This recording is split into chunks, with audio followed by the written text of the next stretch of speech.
कहानी की शुरुआत होती है अमेरिका के मशहूर एमिटीविल हाउस से। इस घर में पहले एक परिवार की हत्या हुई थी। लॉरेन और एड वरेन एक हॉल में बैठे होते हैं। लॉरेन अपनी आंखें बंद करके ध्यान लगाती है।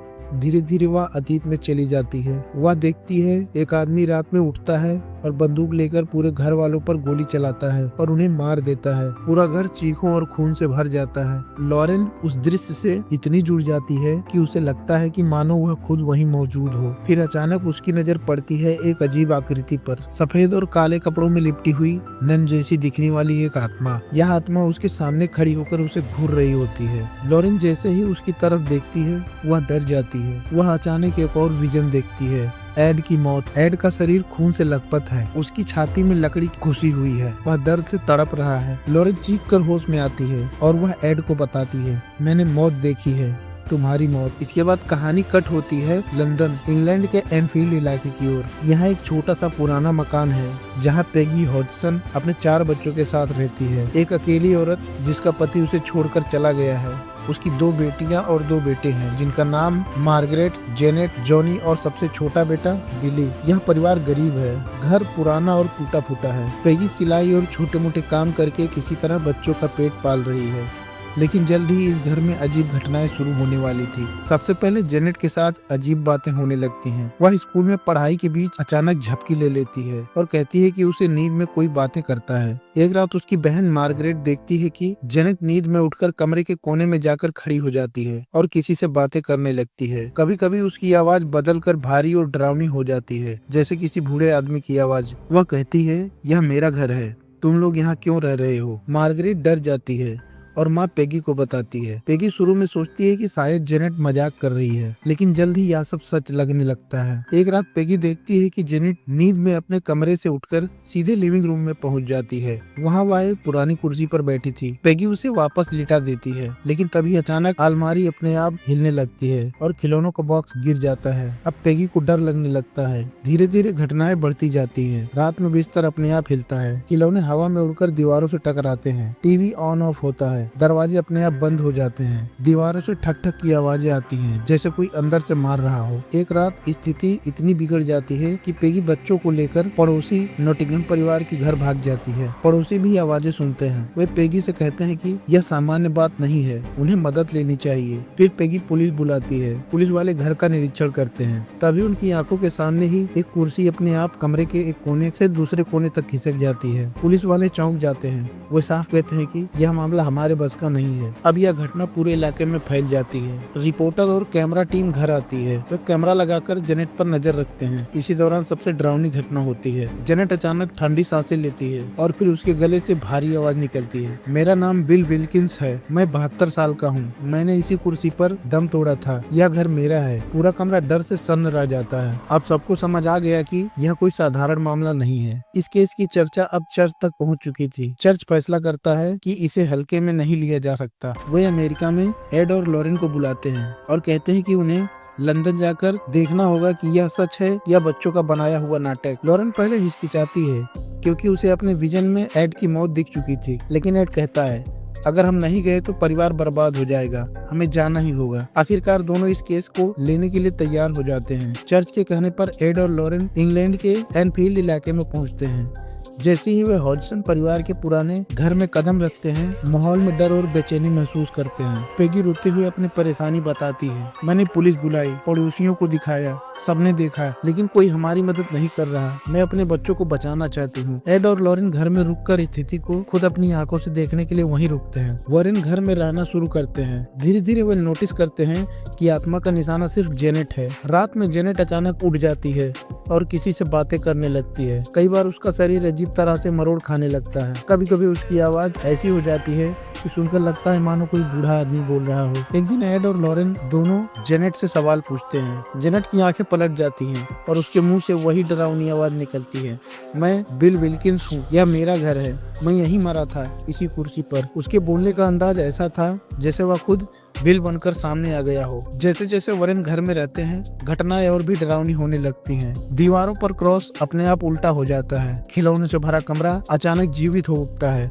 और चीजें हवा में उड़ने लगती हैं। रात के समय बच्चों के कमरे का दरवाजा जोर से बंद होता है। वह आत्मा जेनेट को कई बार हवा में उठाकर कमरे के कोनों में पटकती है। एक बार तो ऐसा होता है कि वॉरेन और परिवार वाले दरवाजा तोड़कर अंदर आते हैं और देखते हैं कि जेनेट कमरे की अलमारी के ऊपर चिपकी हुई है, जैसे कोई अदृश्य ताकत उसे वहां पकड़ कर रखे हुए हो। यह सब देखकर लॉरेन का दिल बैठने लगता है, लेकिन एड लगातार उसे संभालता है। घर की घटनाएं अब पूरे मोहल्ले में चर्चा का विषय बन चुकी थी। पड़ोसी लोग कहते थे, इस घर से दूर रहो वरना मुसीबत घर तक आ जाएगी। एक टीम कैमरा और रिकॉर्डिंग मशीन लेकर आती है ताकि साबित किया जा सके कि आत्मा सच में है। उन्होंने जेनेट को कुर्सी पर बैठाया और रिकॉर्डिंग शुरू की। अचानक जेनेट का चेहरा बदलने लगा और उसके गले से भारी आवाज आई, तुम्हें सबूत चाहिए? ये मेरा घर है, यहाँ से निकल जाओ। यह कहते ही कमरे का सारा सामान इधर उधर उड़ने लगा। रिकॉर्डिंग टीम ने सब कुछ अपनी आंखों से देखा। एड और लॉरेन अब इस केस को गहराई से समझने लगते हैं। वे दो बातों पर विचार करते हैं, क्या यह सचमुच आत्मा है या बच्चों का कोई चालाकी भरा खेल? अगर आत्मा है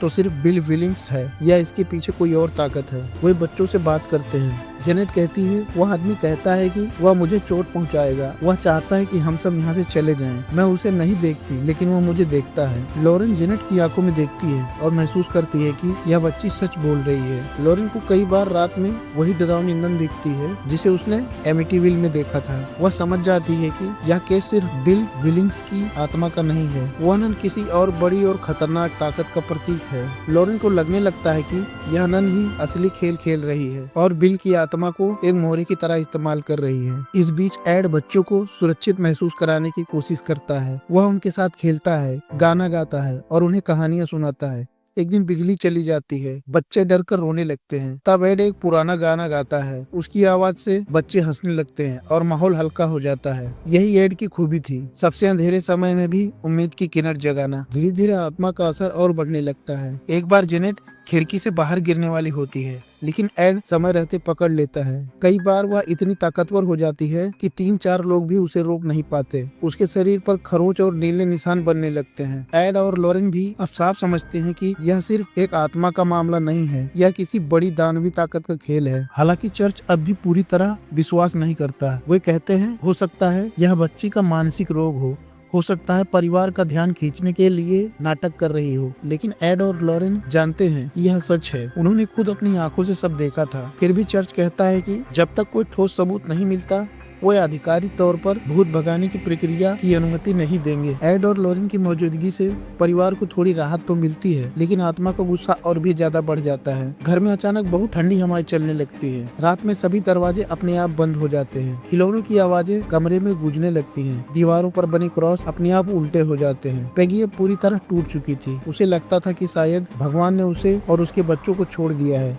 लेकिन एड और लॉरेन उसे भरोसा दिलाते हैं कि वे आखिरी दम तक उनके साथ खड़े रहेंगे। एड और लॉरेन अकेले ये फैसला नहीं कर सकते थे कि यह मामला असली है या नहीं। उन्हें चर्च और अन्य अधिकारियों को सबूत देने थे। कुछ दिनों तक वे कैमरे और ऑडियो रिकॉर्डर लगाकर हर घटना रिकॉर्ड करते हैं। कभी कभी आत्मा सामने आकर अपनी पहचान देती है, मैं बिल विल्किंस हूँ, यह मेरा घर है, मैंने यही दम तोड़ा था। लेकिन लॉरेन को महसूस होता है कि बिल की आत्मा असली मालिक नहीं है, बल्कि कोई और उससे खेल करवा रहा है। जेनेट अब पूरी तरह आत्मा के कब्जे में चली जाती है। उसका चेहरा बदल जाता है, आवाज पूरी तरह बूढ़े आदमी जैसी हो जाती है। कई बार वह हवा में उठ जाती है। कभी वह अपने ही परिवार को मारने की कोशिश करती है। एक रात तो हालात इतने बिगड़ जाते हैं कि जेनेट घर की खिड़की से बाहर कूदने लगती है। अच्छी बात तो ये होती है कि एड समय रहते हुए उसे पकड़ लेता है। लॉरेन बार बार एक ही नाम देखती और सुनती है, वेलक। वह समझ जाती है कि यह असली दुश्मन है। असली ताकत नन के रूप वाली दुष्ट आत्मा है जो बिल विल्किंस की आत्मा का इस्तेमाल कर रही है। बिल की आत्मा दरअसल मजबूर है